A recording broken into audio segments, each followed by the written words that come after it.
le diagnostic d'un lymphome, en général, c'est assez simple, hein. Eh bien, on fait une biopsie de la tumeur, hein, on biopsie la tumeur, et c'est vraiment indispensable pour faire le diagnostic.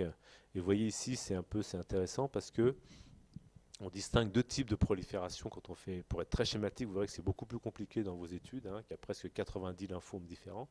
Mais en gros, pour schématiser, quand vous faites une biopsie, vous avez ici un tapis de cellules qui sont quasiment de la même taille que les petits lymphocytes que vous voyez ici, donc ce qu'on appelle des petites cellules, hein. Et en général, les lymphomes à petites cellules, c'est des lymphomes qui sont très indolents, c'est-à-dire qui prolifèrent tout doucement et qui finalement ne peuvent ne pas entraîner le décès du patient, même sans traitement, pendant des années.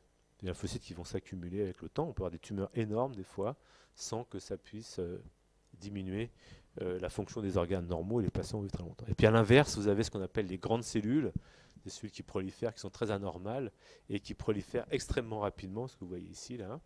Et ça peut donner des tumeurs qui doublent en 24 heures, hein, des ganglions qui passent de la taille le matin d'une noisette à une noix, une pomme, un pamplemousse et un ballon de football très, très rapidement. Évidemment, quand ça comprime les organes, ben là, il faut aller assez vite pour traiter les patients. Et ceux-là, si on ne les traite pas, eh bien, évidemment, ça risque d'entraîner le décès du malade très vite, hein, et donc il faut les traiter assez rapidement.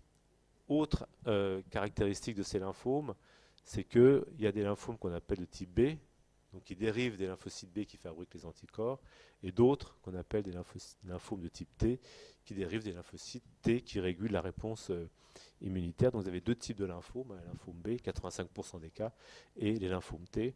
Voilà. Donc là, avec ça, on montre ici les marquages. Vous voyez que on fait le diagnostic. Si c'est marqué par le CD20 ici, ben c'est un lymphome B, par le CD3, c'est un lymphome T. Alors pourquoi on fait cette distinction?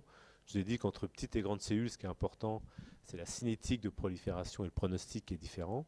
Et B ou T, c'est parce qu'aujourd'hui, il y a des anticorps qui sont dirigés contre le CD20, qui est un marqueur B, et qui peut détruire ces cellules tumorales, et donc on l'utilise comme traitement. Vous voyez, donc c'est important de distinguer si c'est un B ou c'est un T, parce que le pronostic n'est pas le même, et il y aura un traitement un peu spécifique. Alors une fois qu'on a fait le diagnostic,